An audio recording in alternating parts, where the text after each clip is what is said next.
బీహార్లో ఎన్నికల ఫలితాలు వచ్చి అక్కడ ఎన్డీఏ కూటమి ఘన విజయాన్ని సాధించిన తర్వాత ఎంఐఎం పార్టీ అధినేత అసదుద్దీన్ ఓవైసీ అలాగే జనసురాజ్ పార్టీ అధినేత అయినటువంటి ప్రశాంత్ కిషోర్ వీరిద్దరూ ఏం చేయబోతున్నారు అనే దాని మీద పెద్ద ఎత్తున చర్చ జరుగుతుంది. ఈ నేపథ్యంలోనే దీని మీద మనం పూర్తి స్థాయిలో విశ్లేషణ చేసుకుందాం. ప్రస్తుతం మనతో పాటున్నారు ప్రముఖ రాజకీయ విశ్లేషకులు, ప్రముఖ సీనియర్ జర్నలిస్ట్ సిఎస్ రావు గారు. వారితో మాట్లాడదాం. సార్ నమస్తే సార్. నమస్తే. బీహార్లో ఎన్నికల ఫలితాలు వచ్చి ఎన్డీఏ కూటమి ఘన విజయాన్ని సాధించిన తర్వాత ఎంఐఎం అధినేత అసదుద్దీన్ ఓవైసీ అలాగే జనసురాజ్ పార్టీ అధినేత అయినటువంటి ప్రశాంత్ కిషోర్ వీరిద్దరూ అసలు ఏం చేయబోతున్నారనే దాని మీద పెద్ద ఎత్తున చర్చ జరుగుతోంది. దీని మీద మీ విశ్లేషణ ఏంటి సార్? బీహార్ వచ్చినటువంటి ఫలితాలు గతంలో ఎప్పుడు అంత వన్ సైడ్ రాలా, కానీ ఈసారి వన్ సైడ్ వచ్చింది. నితీష్ కుమార్ ముఖ్యమంత్రి గారు. నితీష్ కుమార్ ముఖ్యమంత్రి అయిన తర్వాత ఇప్పుడు కొత్త పార్టీని అందుకుంది ఎంఐఎం. అసదుద్దీన్ ఓవైసీ ఏమంటున్నాడు, నేను నితీష్ కుమార్ గారికి మద్దతు ఇస్తాను అని చెప్పి, ఇది సమగ్ర అభివృద్ధి చేస్తే నేను మద్దతు ఇస్తాను, నా 5 ఎమ్మెల్యేలతో మద్దతు ఇస్తానని చెప్పి అంటున్నాడు ఆయన. 5 ఎమ్మెల్యేలతో మద్దతు ఇస్తే అంతా ఇవ్వకపోతే అంత ఆయనకు అవసరమే లేదు. అవును.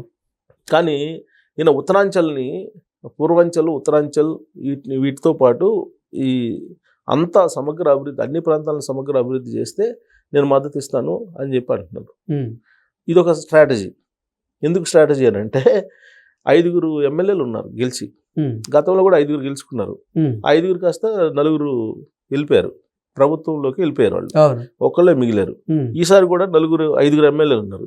ఈ 5 కూడా వెళ్ళిపోతారు అనేది ఆయనకి సందేహం ఉండి ఉండొచ్చు బహుశా, నేను అనుకోవటం. అందుకే ఇప్పుడు జియో ట్యాగింగ్ అని పెడుతున్నారు. అంటే వాళ్ళు ఎక్కడికి వెళ్ళినా కానీ ఈయనకి అందుబాటులో ఉండాలంట, వాళ్ళ మూవ్మెంట్స్ అన్ని ఉండేలాగా ఒక QR కోడ్ పెడుతున్నారంట వాళ్ళకి. QR కోడ్ ఎమ్మెల్యేలకి QR కోడ్ పెట్టి వాళ్ళు ఎక్కడికి వెళ్తే అక్కడ ఎక్కడికి వెళ్తున్నారు ఏంటి అనేది మూవ్మెంట్ తెలుసుకోవడానికి 5 ఎమ్మెల్యేలకి. ఓకే.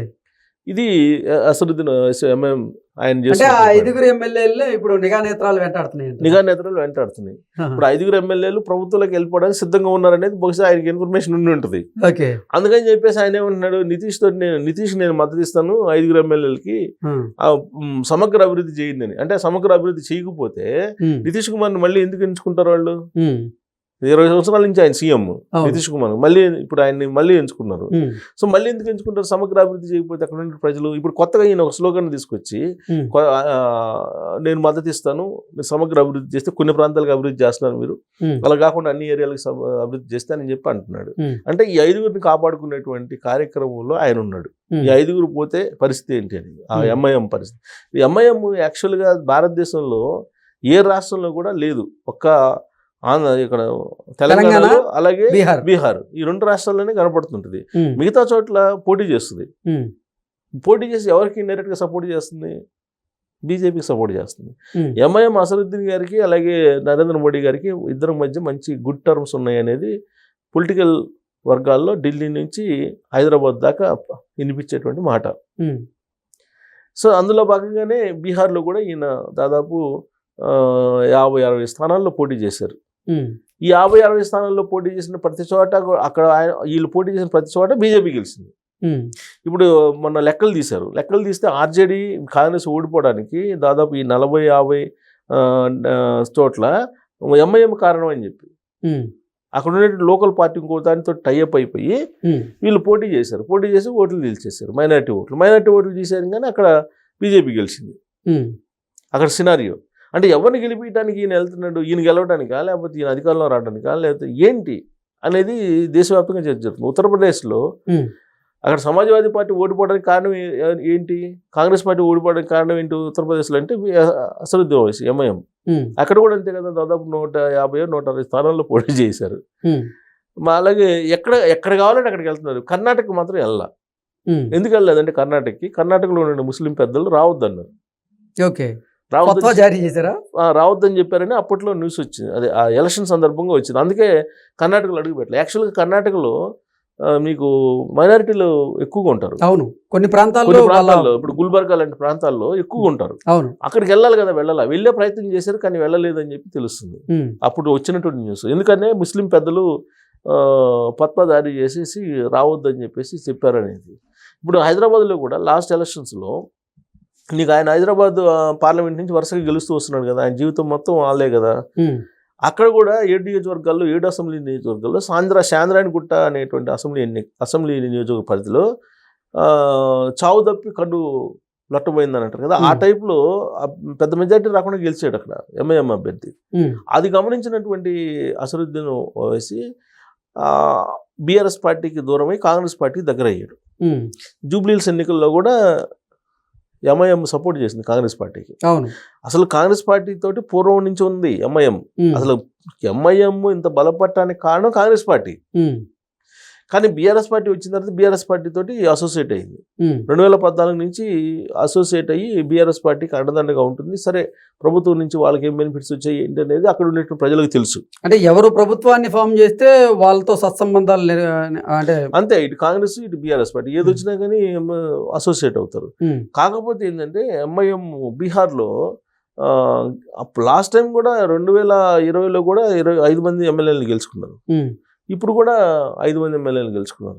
మరి ఈ 5 మంది ఎమ్మెల్యేలు పోయినసారి 4 వెళ్ళిపోయారు, 1 మిగిలారు. ఈసారి 5 వెళ్ళిపోయే అవకాశాలు ఉన్నాయి అనేది ఆయన ఆందోళన అయి ఉండొచ్చు బహుశా, అందుకే అట్లాంటి స్టేట్మెంట్ ఇచ్చుంటారు. ఇక రెండవ పార్టీ అక్కడ బాగా భారీగా ఓట్లు చీల్చినటువంటి పార్టీ ఏదన్నా ఉందంటే భారీ మీన్స్ గెలుపోవటములకు సంబంధించి జనస్వరాజ్ పార్టీ. డిపాజిట్లు రాలా వాళ్ళు ఎవరికి, అన్ని చోట్ల పోటీ చేశారు, డిపాజిట్లు రాలా ప్రశాంత్ కిషోర్కి. ఆయన ఇప్పుడు ఏం చెప్తాడు, ఆయన ఈవీఎంల గురించి మాట్లాడుతున్నారు. అలాగే ఈవీఎంల గురించి అందరూ మాట్లాడుతున్నారు, ఆర్జేడీ మాట్లాడుతుంది, కాంగ్రెస్ మాట్లాడుతున్నారు, అలాగే దొంగ ఓట్లు అని చెప్పేసి మాట్లాడారు, ఇవన్నీ మాట్లాడారు. ఈవీఎంలు ఆల్రెడీ ముందుగానే ఓట్లు వేసుకున్నట్టు ఈవీఎంలు పెట్టేశారని చెప్పి అంటున్నారు. ఇప్పుడు ఇది పోలింగ్ ముందే మినిమం ఓట్లు వేసుకొని పెట్టారు ఆ ఈవీఎంలని అని చెప్పి అంటున్నారు ఇప్పుడు. సో అలాంటి మనకి ఆంధ్రప్రదేశ్లో కూడా వినిపించింది. ఇది ముందుగానే ఓట్లు వేసుకుని పెట్టారు, ముందుగానే ఓట్లు వేసుకుని ఈవీఎంలను పెట్టుకుంటే ఏజెంట్ ఏం చేస్తున్నారు, ఏజెంట్లకు తెలుస్తుంది కదా, ఏజెంట్లకి ముందు ఓపెన్ చేసి సీల్ ఓపెన్ చేసి అది నొక్కి చూపిస్తారు. వాళ్ళ సంతకం తర్వాతనే అక్కడ పోలింగ్ ప్రారంభమైంది. అవును. సో మరి అలా ఎలా సాధ్యం అది, ముందే ఓట్లు వేసుకోవడం అనేది? అదొకటి. రెండేంటంటే ఈవీఎంలు ఛార్జింగ్ ఉంటుంది కదా, ఈవీఎంల ఛార్జింగ్ ఆ 25% అయిపోయింది, కానీ మళ్ళీ ఇప్పుడు కౌంటింగ్ వచ్చేటప్పటికి 90% ఉంది, అది ఎట్ట పెరిగిద్ది అని అంటారు. అదొక డౌట్. ఈవెన్ మాజీ ఎలక్షన్ కమిషనర్లు కూడా కొంత దాంట్లో డౌట్స్ ఎక్స్ప్రెస్ చేశారు. కానీ ఎలక్షన్ కమిషన్ ఏమంటుంది, అసలు అలాంటిది ఏం లేదు, మీరు నమ్మండి, అలాంటిది ఏం లేదు. ఇప్పుడు ఆల్రెడీ బ్యాలెట్ సింబల్స్ని పెద్దవి చేశారు సైజు, అలాగే ర్యాండమ్గా ఈవీ ప్యాడ్లు లెక్కేస్తున్నారు. తర్వాత ఓటు వేసిన తర్వాత బటన్ నొక్కిన తర్వాత ఎవరికి ఓటు పడుతుందని చెప్పడానికి 7 seconds ఇచ్చారు. అంతకుముందు 3 సెకండ్లు వెళ్ళిపోయేది, 3-4 సెకండ్లు, దాన్ని 7 secondsకి ఇచ్చారు. సో ఇన్ని ఏర్పాట్లు చేసిన తర్వాత మీరు అనుమానించాల్సిన అవసరం లేదని చెప్పి ఎలక్షన్ కమిషన్ చెబుతుంది. కానీ ప్రశాంత్ కిషోర్ లాంటి వాళ్ళు ఏం చెప్తున్నారు, ఈవీఎంలు నమ్మడానికి లేదు, ఈవీఎంలే ఇంత చేసినాయి అంటున్నారు. కానీ ఆయనకి అసలు డిపాజిట్లు కూడా రాలేదు ఎక్కడ. ఇప్పుడు మళ్ళీ ప్రజల్లోకి వెళ్తాను అంటున్నాడు. ఆయన ఏంటి, మతాల మధ్య చిచ్చు, కులాల మధ్య చిచ్చు పెట్టి రాజకీయ వ్యూహకర్తగా ఎదిగాడు అనేది ఆయన మీద ఉన్నటువంటి ఒక అభిప్రాయం. ఇప్పుడు ఆంధ్రప్రదేశ్లో చేసింది కూడా అదే కదా, బీహార్లో కూడా అదే చేశాడు. అదే అయినా కానీ ప్రజలు తిరగొట్టారు, ఆయన్ని చావు దెబ్బ కొట్టారు. అసలు కనీసం డిపాజిట్లు కూడా రాలేదు, అసలు ఎక్కడ ఒక అభ్యర్థి కూడా డిపాజిట్లు రాలే. అసలు దాని ప్రభావం ఎవరి మీద ఉంది అని అంటే, ఇప్పుడు మరి బీజేపీ ఓట్లు చీల్చుకుందా లేకపోతే ఆర్జేడీ కాంగ్రెస్ ఓట్లు చీల్చుకుందా అని అంటే, అసలు అప్పట్లో సర్వేలు ఏం చెప్పినాయి, బీజేపీ ఓట్లు ఎక్కువ చీల్చుకుంటున్నాను, కానీ చీల్చుకుంది బీజేపీ ఓట్లు కాదు, వేల ఓట్లే చీల్చుకుంది. సో సీన్ కట్ చేస్తే ఇప్పుడు వీళ్ళిద్దరూ ఆడపెద్ద జోకర్లుగా కనబడుతున్నారు బీహార్లో. సో అందుకే వీళ్ళు వాళ్ళ పార్టీని మనుగడ కొనసాగించడానికి ప్రశాంత్ కిషోర్ ఏమంటున్నాడు, ఇప్పుడు నేను మళ్ళీ ప్రజల మధ్యకి వెళ్తాను, ప్రజా సమస్యల పరిష్కారం కోసం నిరంతరం పోరాటం చేస్తానని చెప్పి ఆయన వెళ్తున్నాడు. అసదుద్దీన్ ఓవైసీ ఏంటి, ఉన్న 5 ఎమ్మెల్యేలు కాపాడుకోవడానికి నేను మద్దతు ఇస్తాను అంటున్నాడు. నితీష్ కుమార్ గారు అడగలేదు కదా, సో నేను మద్దతు ఇస్తున్నాను. ఇవన్నీ కూడా పొలిటికల్గా వీళ్ళిద్దరూ అక్కడ పార్టీని ఉనికిని నిలుపుకునే ప్రయత్నం.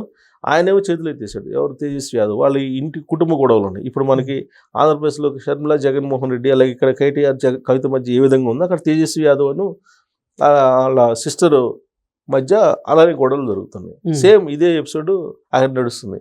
అసలు ఇప్పుడు ఆర్జేడీ ఉంటుందా ఉండదా అనేది డౌట్ అక్కడ. ఆర్జేడీ ఉండే పరిస్థితి ఉందా లేదా అనేది. అసలు కాంగ్రెస్ వాళ్ళు అయితే అసలు కంప్లీట్గా అటువైపు చూడటం కూడా మానేశారు. రాహుల్ గాంధీ గారు ఆ ఓటమి గురించి అసలు కనీసం ప్రస్తావన కూడా చేసినట్లు కనిపించట్లేదు. సో బీహార్ సంబంధించి ఈ అసదుద్దీన్ ఓవైసీ వెళ్ళినా వెళ్ళకపోయినా 5 ఉంటారా ఉండరు అనేది పెద్ద doubt. Okay sir, thank you so much.